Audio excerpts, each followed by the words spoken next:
Assalamualaikum warahmatullahi wabarakatuh. Alhamdulillah, alhamdulillahirabbil alamin.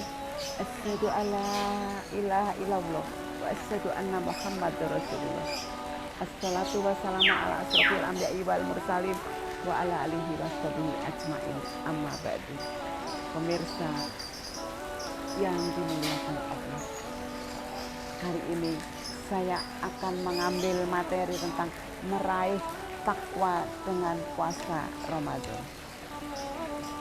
Di dalam Al-Quran surat Al-Baqarah ayat 183, Allah berfirman, "Hai orang-orang yang beriman, diwajibkan atas kamu berpuasa sebagaimana diwajibkan atas orang-orang sebelum kamu agar kamu bertakwa." Dalam setiap khutbah, khotib selalu menyampaikan pesan takwa kepada umat Islam. Bahkan pesan takwa ini merupakan rukun dari khutbah itu sendiri. Mengapa? Karena takwa adalah wasiat dari Allah Subhanahu wa taala dan para rasulnya.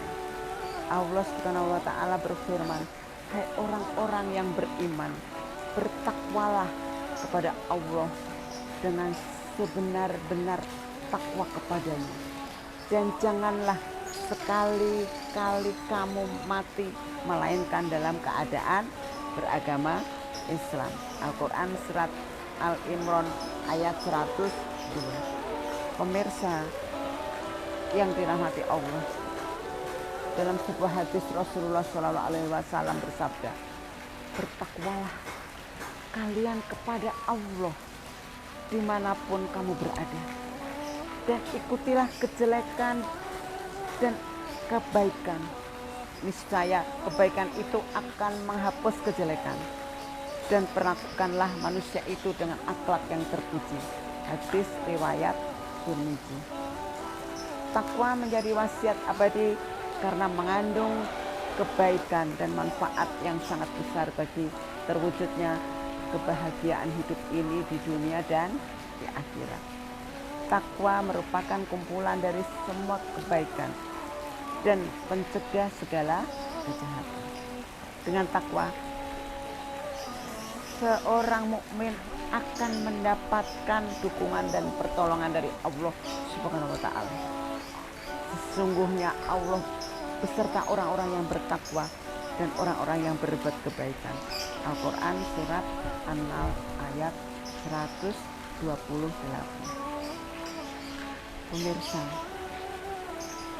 yang sangat saya hormati, perintah untuk mencapai derajat takwa kemudian dilanjutkan dengan tentang cara-cara untuk mencapainya, mencakup ibadah wajib dan ibadah sunnah. Ibadah wajib terdiri dari sholat, puasa, zakat, dan haji. Ditambah dengan kewajiban sosial yang diperintahkan oleh Al-Quran, seperti berbuat baik kepada orang tua, kepada kerabat, anak yatim, orang-orang miskin, tetangga, teman dekat, dan musafir. Sedangkan yang termasuk ibadah sunnah misalnya berzikir kepada Allah Subhanahu wa ta'ala, berdoa kepadanya, memohon ampun kepadanya, dan membaca Al-Quran. Ibadah-ibadah tersebut semuanya dipersiapkan untuk membentuk setiap muslim menjadi insan yang bertakwa. Ittaqah dan takwa maknanya adalah menjauhi. Dan takwalah artinya menjauhi kemarahan dan murka dari Allah Subhanahu wa Ta'ala, serta meninggalkan apa yang membuat kemarahan Allah Subhanahu wa Ta'ala. Dengan demikian, takwa harus diwujudkan dengan melaksanakan seluruh perintah Allah dan menjauhi semua larangannya. Takwa dasarnya adalah takut kepada Allah Subhanahu wa Ta'ala yang merupakan perbuatan hati. Hal ini dijelaskan oleh Allah Subhanahu wa Ta'ala dalam Al-Qur'an surat Al-Hajj ayat 32 yang artinya, demikianlah perintah Allah, dan barang siapa mengagungkan siar-siar Allah, maka sesungguhnya itu timbul dari ketakwaan hati. Rasulullah Shallallahu Alaihi Wasallam juga menegaskan dalam sabdanya, takwa itu ada di sini. Beliau mengulanginya sampai 3 kali sambil menunjuk ke dada beliau. Hadis riwayat Muslim dari Abu Hurairah. Pemirsa yang dirahmati Allah, takwa juga berarti membuat pelindung dan penghalang yang mencegah dan menjaga diri dari sesuatu yang menakutkan. Jadi takwalah berarti perbuatan seorang hamba dalam mencari pelindung diri agar terjaga dari siksa Allah yang amat ditakutinya. Caranya adalah dengan melaksanakan seluruh perintahnya dan menjauhi semua larangannya. Itu pemirsa, ya, maka kita harus bertakwa. Para orang saleh mendefinisikan takwa dengan sebuah ungkapan menaati Allah dan tidak maksiat, selalu berzikir dan tidak lupa senantiasa bersyukur dan tidak kufur. Sifat takwa senantiasa melekat pada seorang yang mukmin selama ia masih meninggalkan hal-hal yang sebenarnya halal karena khawatir jatuh ke dalam yang haram. Nilai-nilai ketakwaan tidak dapat membumi dan buahnya tidak dapat dipetik kecuali jika seorang muslim memiliki pengetahuan tentang agama Allah yang menuntunnya mencapai derajat muttaqin. Mengapa demikian? Karena orang yang tidak berilmu tidak tahu apa yang wajib dikerjakan dan yang harus ditinggalkannya. Itulah sebabnya menuntut ilmu merupakan ibadah yang utama, jalan yang menghubungkan ke surga dan menjadi tanda bahwa seseorang mempunyai keinginan yang baik. Pemirsa yang dimuliakan Allah, mengapa puasa Ramadan itu direkomendasikan oleh Allah? Yaitu untuk menjadi sarana untuk mencapai derajat takwa.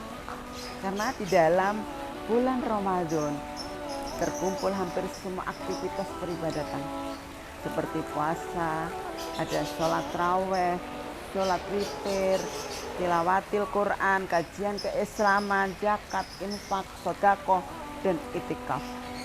Selain itu, balasan pahala di bulan Ramadan juga dilipat gandakan untuk merangsang umat Islam meningkatkan amal salehnya. Oleh karena itu, mari kita sambut kedatangan bulan Ramadan dengan penuh kerinduan dan sukacita. Siapkan diri kita untuk meraih rahmat, maghfirah, dan pembebasan dari siksa neraka. Ada beberapa hal yang mesti kita lakukan dalam menyambut datangnya bulan suci Ramadan.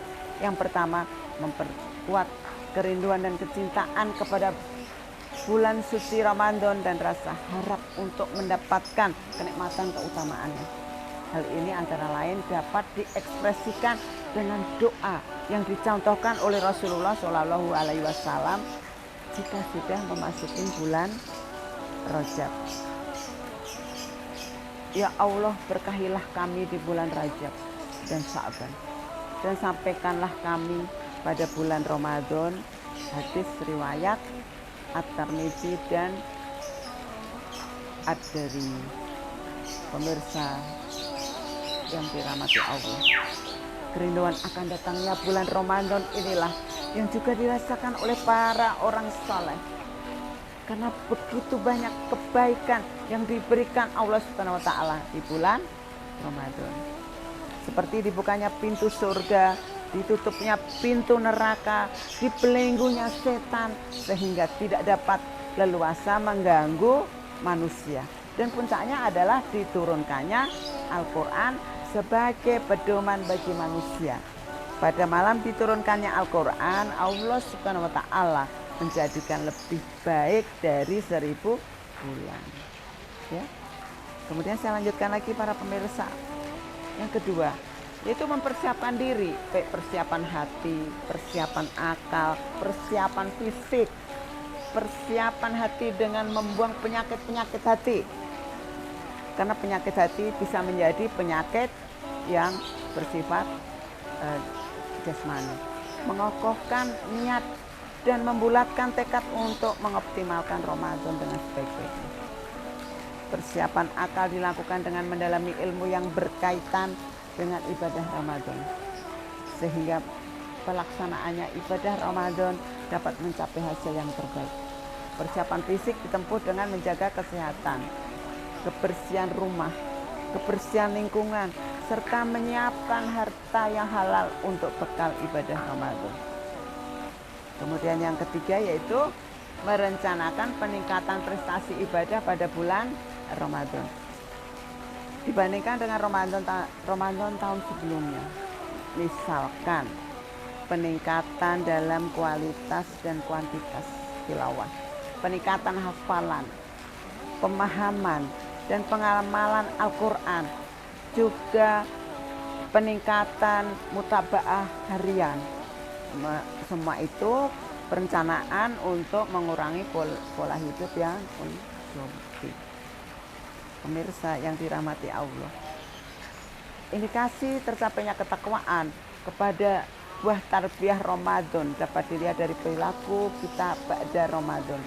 Seorang yang bertakwa senantiasa berupaya mencari sarana atau wasilah yang dapat mendekatkan diri kepada Allah Subhanahu wa taala. Seorang yang bertakwa selalu berkata benar. Orang yang bertakwa senantiasa berteman dengan orang-orang yang soleh. Orang yang bertakwa senantiasa mengutamakan ukhuwah Islamiyah dan menjaga tali silaturahim. Itu pemirsa yang bisa saya ungkapkan hari ini. Semoga dapat bermanfaat bagi kita semua. Mohon maaf apabila ada kesalahan dalam penyampaian. Akhirul kalam, subhanallahumma wa bihamdika asyhadu alla ilaha illa anta astaghfiruka wa atubu ilaik. Wallahul muwaffiq ila aqwamit thoriq. Wassalamualaikum warahmatullahi wabarakatuh.